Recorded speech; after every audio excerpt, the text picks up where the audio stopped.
All right, y'all. So here's pretty much the cloud, man. This is kind of what I was explaining in the last couple videos, growing microgreens in the cold. This is just like, I guess, an addition to that video. I just wanted to show you guys exactly what it was that I did, or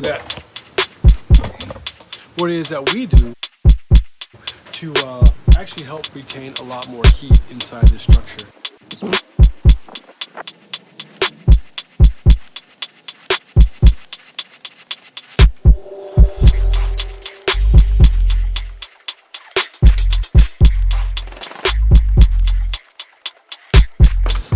So basically, this stuff right here is nothing more than road cover.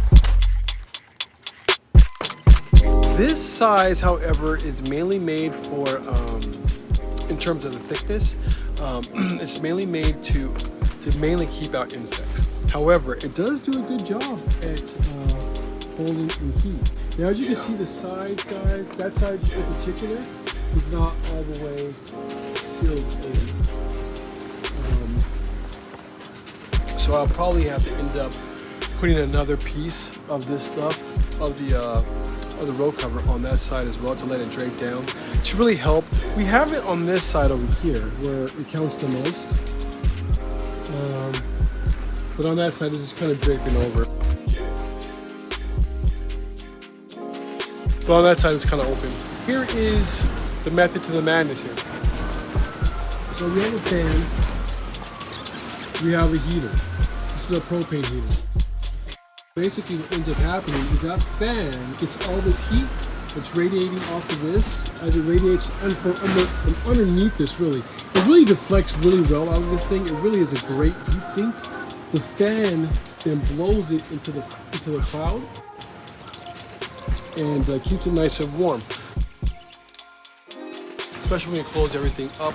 I'm hoping that with the new addition of the heater for the table heater, that we'll really be able to capture a lot more heat on top of the propane heater. But anyhow, y'all, just wanted to show you guys this little key piece of how we keep things warm around here. You can also, if you want, what are you doing over there, dude? You can also, if you want, just get this stuff and just lay it right on top of your microgreen flat. I recommend people doing that if they see that they get frost.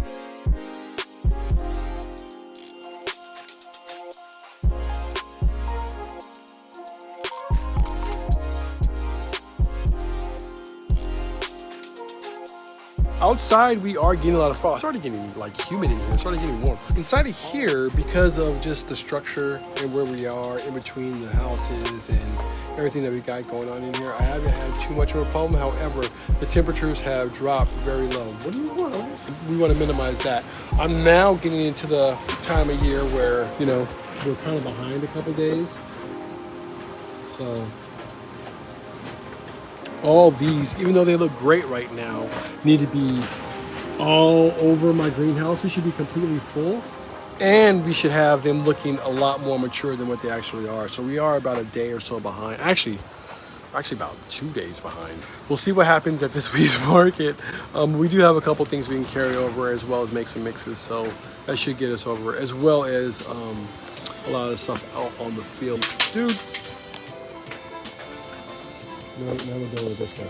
Anyway, I'll talk to you. Otis, come here, man.